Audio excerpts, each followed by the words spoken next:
हम क्या साधना करते थे हिंदू धर्म के अंदर जन्म लेके। इन काल के ऋषि महर्षियों आचार्यों और शंकराचार्यों द्वारा दिए गए ज्ञान के आधार से हम कौन सी पूजाएं किया करते थे, आप सभी को मालूम है। ये दास भी वो भुगत भोगी है।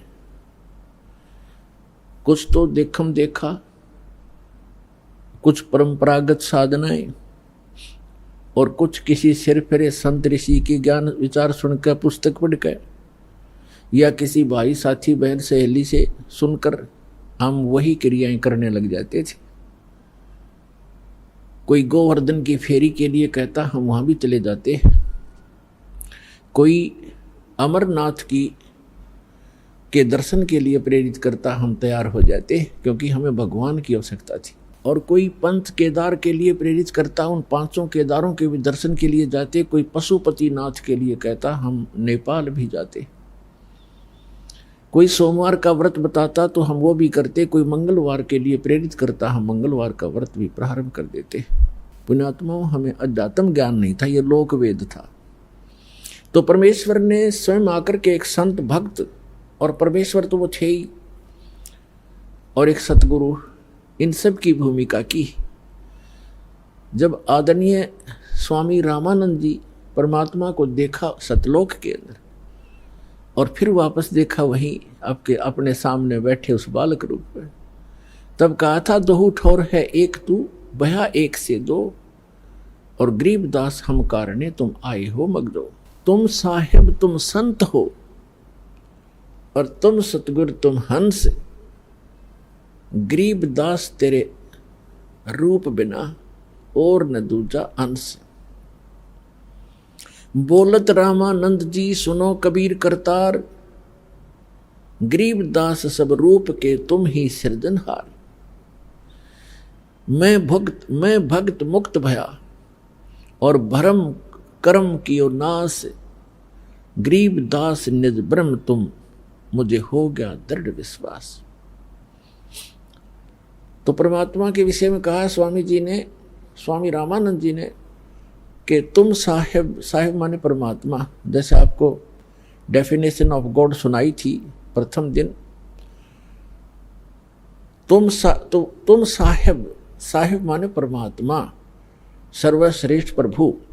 वैसे तो साहिब हम सभी का साथ लगाते हैं, जैसे तहसीलदार साहब, एसडीएम साहब, डिप्टी कमिश्नर साहब, कमिश्नर साहब, मंत्री साहब और प्रधानमंत्री साहब और मुख्यमंत्री साहब, ये सारे साहब हैं। लेकिन इन फैक्ट जब साहब पूछेंगे कि सुप्रीम कौन है, तो प्रधानमंत्री और उसके बाद माननीय राष्ट्रपति, ये हमारे साहब हैं, वो हैं असली साहब।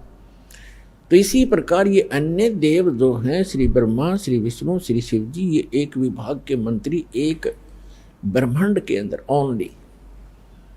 जैसे कोई राज्य का मंत्री हो और उसको हम प्रधानमंत्री की संज्ञा देते हैं, उसकी उपमा देते हैं, तो हमारी वो अज्ञानता का प्रतीक है, वो सच्चाई नहीं है। तो यहां क्या बताते हैं, तुम साहिब तुम संत हो, तुम सतगुरु तुम हंस। सतगुरु भी आप ही हो, यथार्थ ज्ञान देने वाले, और तुम हंस।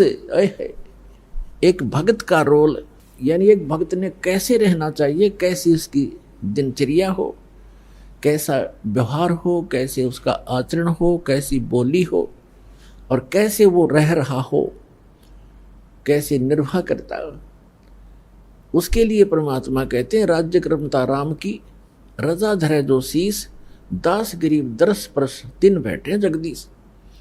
कि जो परमात्मा ने आपके प्रारब्ध में लिख दिया, उसके आधार से आप जीना सीखो।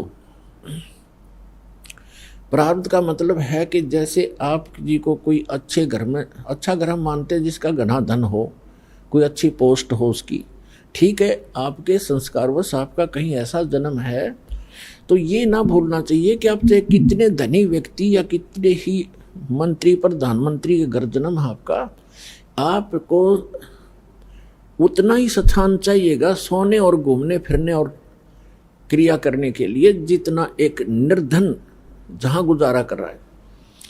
एक कक्ष में एक मकान में 20 कक्ष हों ऊपर नीचे, तो उस व्यक्ति ने एक ही कक्ष में, एक रूम में, एक तख्त पर, बिल पलंग पर, उतने स्थान पर टाइम पास करना है। तो परमात्मा ने हर तरह से हमें समझाने की चेष्टा की है। और परमात्मा पाने के लिए किसी को ये भ्रम हो कि धनी लोग जो घना दान धर्म करते हैं और उच्च जाति के हैं, पहले ये भ्रमना, ये भ्रांति बहुत ज़्यादा थी कि ब्राह्मण लोग ही मोक्ष प्राप्ति करते हैं, यही ऋषि महर्षि बनते हैं, इनके वंशज ये ऋषि महर्षि बनते हैं।